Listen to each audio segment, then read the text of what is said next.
Are you tired of feeling like you're just going through the motions in life? Are you searching for the key to unlocking a fulfilling and healthy existence? The latest research might just have the answer you've been seeking. According to a groundbreaking study, exercise and quality sleep can be the secret to a long and healthy life. We'll be delving into the fascinating details of this research, exploring how these two simple behaviors can have such a profound impact on our health and mortality risk. Get ready to learn the ultimate recipe for a life that's not just long, but truly worth living. Without further ado, my name is Jeremy Cologne, and this is The Dark Side of Fitness, episode 65. Thank you for joining me today. Welcome to my channel. We focus on transforming your body from the inside out. Suppose you're ready to take your fitness journey to that next level. Hit that like button, subscribe to my channel for more whole body transformation content. Exercise and sleep are like two people in a relationship. When the connection is healthy, you exercise regularly, which helps you sleep better. And when you sleep better, you typically have more energy for exercise. It's a virtuous cycle of mutually reinforcing behaviors. But if things go badly for one partner, the relationship can turn dark.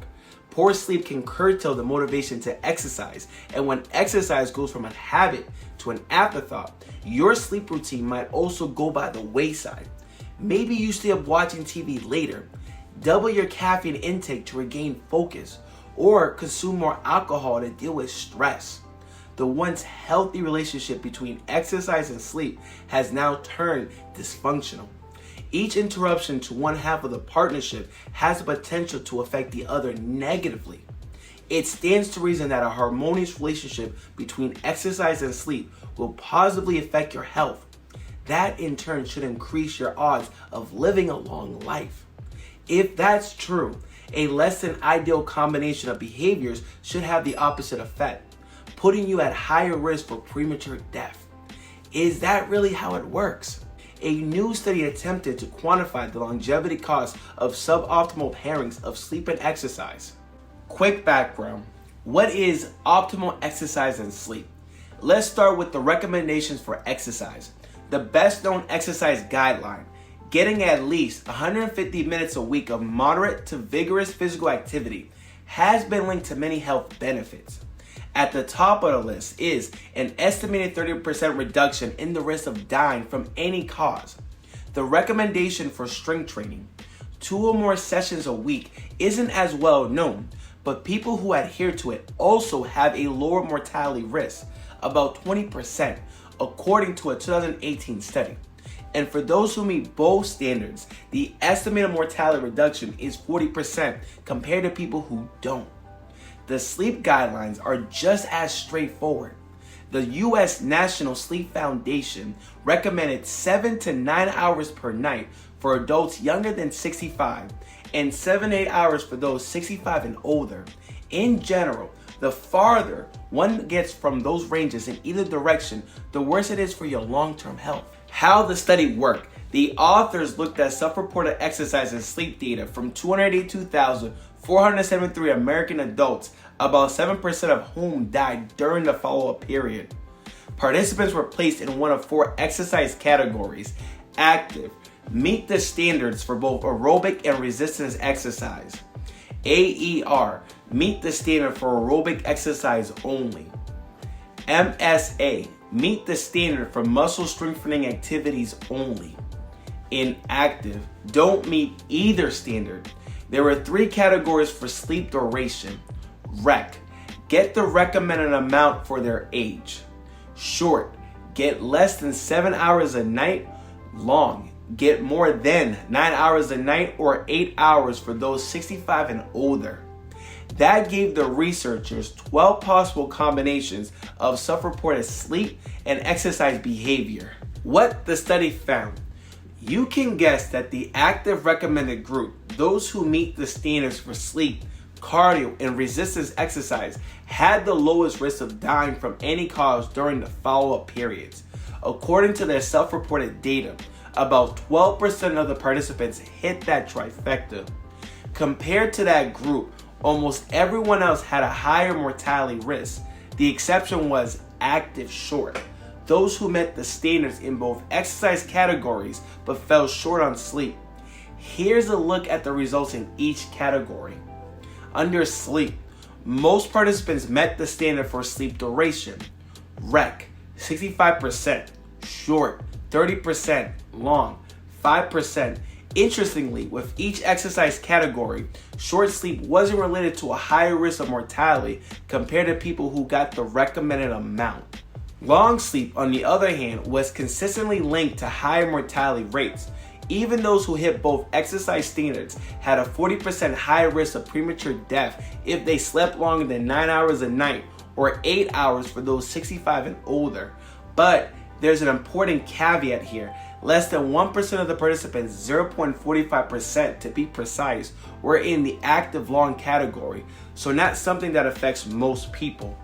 Under exercise, in contrast to the sleep data, more than half of the participants were classified as inactive, not meeting either exercise standard. Active, 18.2%, AER, 26.7%, MSA, 3.6%, inactive, 51.5%. Those inactives had the highest mortality risk across the board. They were also overrepresented in the long sleep category.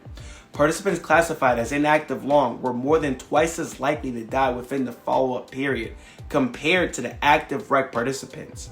So here's a weird finding. Participants in the MSA group that reported doing resistance exercise at least 2 times a week had much higher mortality risk than those in the active and AER groups. Their mortality risks were closer to inactive participants than to AER. One reason to take that finding with a grain of salt is the MSA group was the smallest in the data pool. 6,433 out of 282,473 participants. Just 651 of them, 0.2%, were in the long sleep category.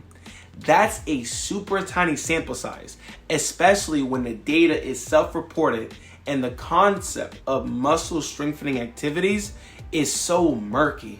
If you think exercise and sleep are separate things that don't affect each other, think again. This new study has revealed the hidden dangers of poor sleep and exercise habits, and it can impact your health in ways you never imagined. But there's still hope. Stay tuned until the end of this video for some expert tips that could transform your life forever. Don't miss it. Here are some coaching takeaways for this study. Number 1, with physical activity, don't sweat the details, at least not when it comes to mortality risk. To our eyes, the data in this study gives us a simple and positive public health message to share with each other. Exercise is perfect for you, both now and in the future. More is usually better than less, but anything is better than doing nothing. Virtually anything you do will contribute to a longer, healthier life. Just pick something you enjoy enough to do consistently. You don't have to do everything. The last point is super crucial.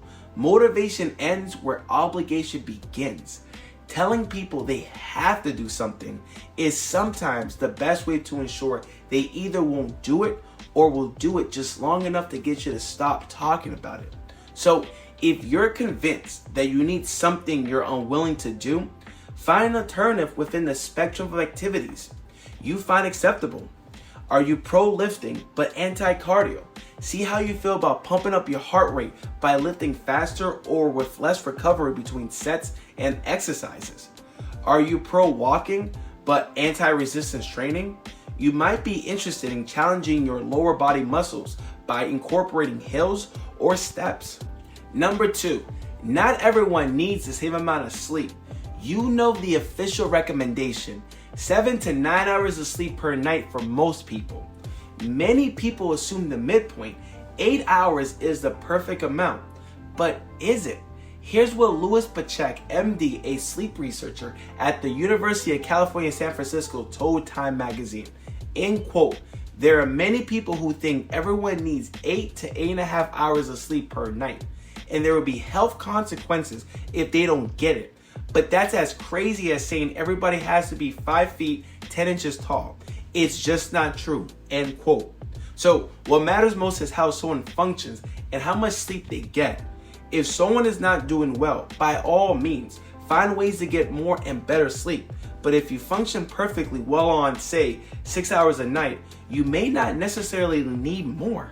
As we come to a closing, I want to say thank you so much for taking the time to watch this video. Your support means the world to me, and it's the reason why I continue to make valuable content like this for you.